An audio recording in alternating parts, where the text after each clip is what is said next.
Nama gue Ray Ramadan. Orang-orang sih manggil gue biasa dengan sebutan Ray. Gue tinggal di salah satu perumahan di bilangan Jakarta Selatan, dengan keluarga gue yang masih lengkap dan ekonomi yang lumayan cukup. Ya cukup buat main, hobi, nongkrong. Ya intinya cukup buat gaya hidup gue lah. Kuliah, gue udah lulus dari setahun yang lalu.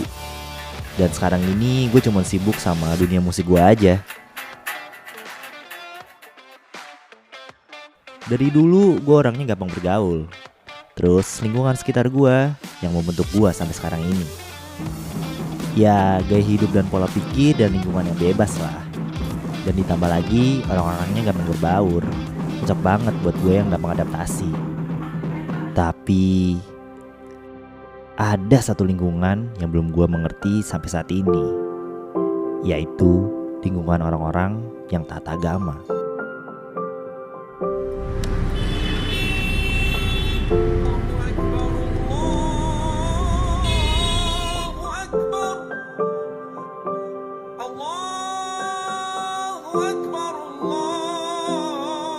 Di bulan Ramadan tahun ini, gue mau mencoba membuka hati dengan berbaur bersama lingkungan mereka. Gue memutuskan untuk mengunjungi tempat-tempat orang yang taat dan mengerti agama.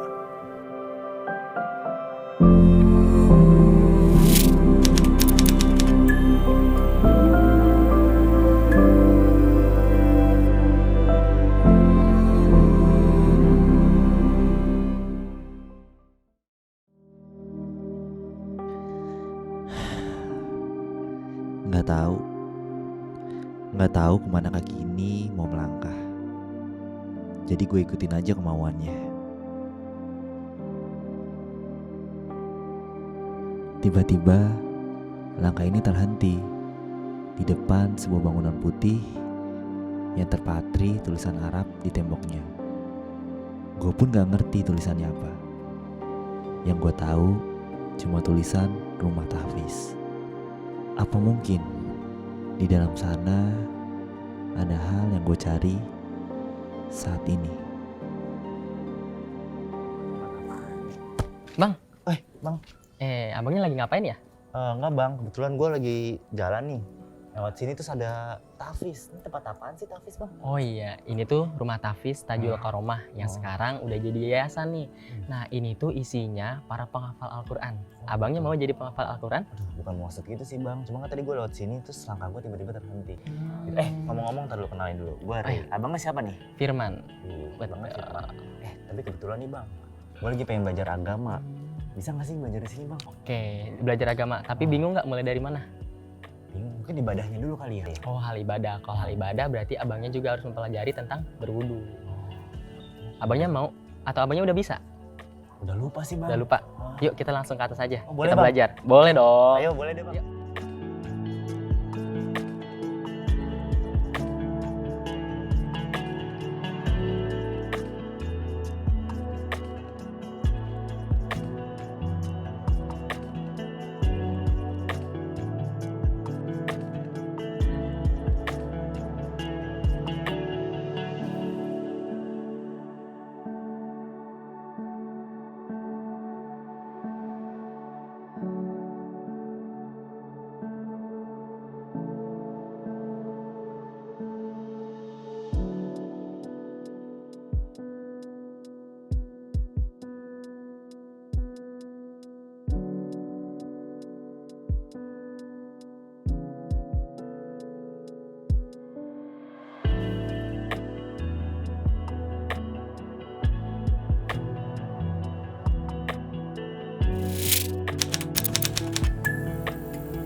Bang Ray, sini bang.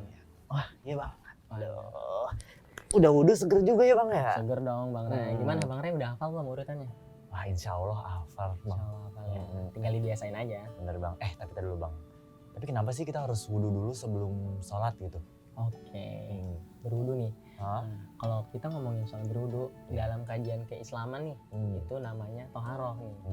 Toharoh itu istilahnya bersuci. Oh gitu. Berwudu itu bagian dari bersuci. Oke. Karena sebelum kita melakukan ibadah apapun gitu kan, kita harus berwudu supaya apa? Supaya ya kayak misalnya sholat, itu kan Ah. salah satu syaratnya untuk bersuci gitu kan. Bersuci. Oh, berarti kalau kita sudah berwudu, berarti kita insya Allah udah suci gitu ya? Bersuci penting gitu kan, Oh, makanya oke. harus dilaksanain. Gitu. Ini juga kaitannya dengan hal yang disukai Allah gitu. Oh gitu. Karena dalam Quran surah Al-Baqarah nih ayat 222 kaitannya bahwasanya innallaha yuhibbut tawwabina wa yuhibbul mutatahhirin. Allah itu suka orang-orang yang bertaubat dan juga Allah suka orang-orang yang mensucikan diri. Oh, kayak gue gini ya? Kayak Bang Rai tadi udah Suci, mau bertobat lagi Udah insya Allah ya. Insya Allah ya, waduh udah bagus banget. Kemudian nih ngomong-ngomong tentang berwudu, ada loh sebuah sejarah yang bisa motivasi Bang Rai, biar Bang Rai semangat itu untuk berwudu. Oh gitu, kayak gimana tuh? Jadi ceritanya gini, pada zaman dahulu, ada seorang sahabat yang namanya Bilal bin Rabah. Mungkin Bang Rai tahu nggak Bilal bin Rabah? Nggak tahu sih kebetulan kayak gimana tuh. Nah, jadi Bilal bin Rabah itu merupakan sahabat yang mengumandangkan azan pertama. Nah, ternyata Bilal bin Rabah juga mempunyai kebiasaan dalam menjaga wudhu.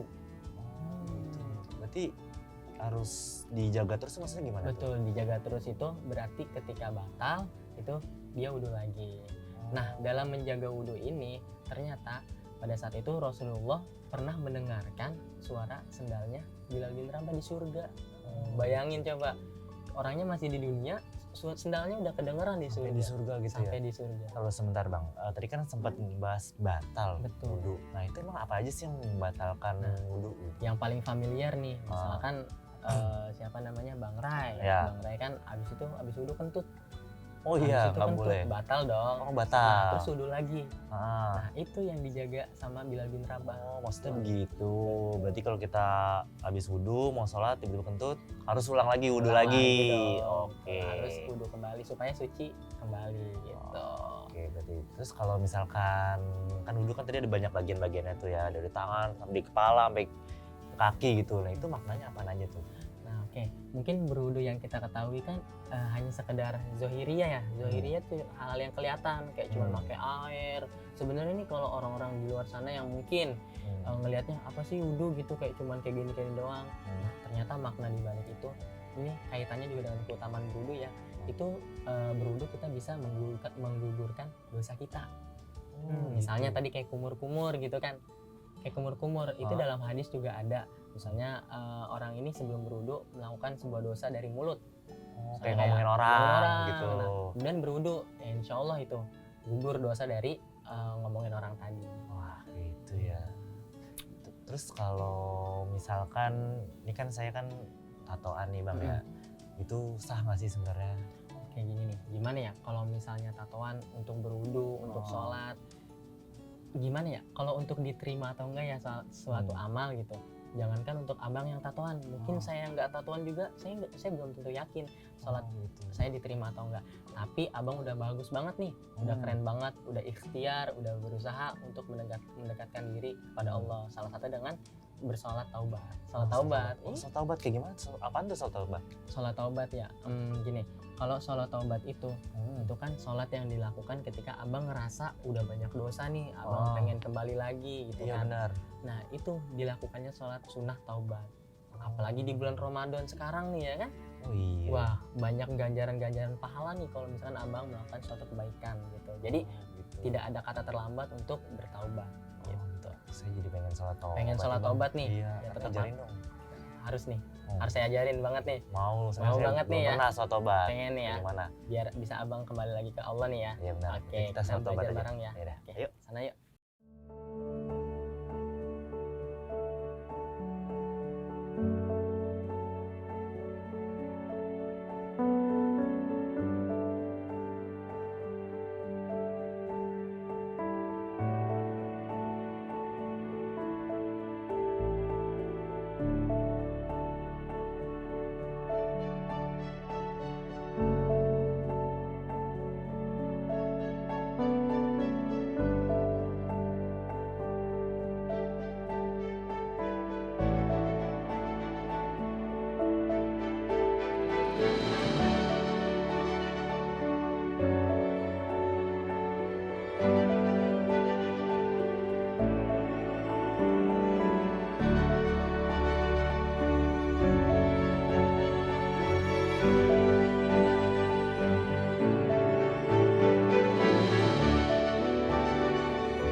Terhentinya langkah gue di tempat ini bukanlah tanpa suatu sebab, tetapi karena diajaknya gue berhenti untuk menyucikan diri dan hati.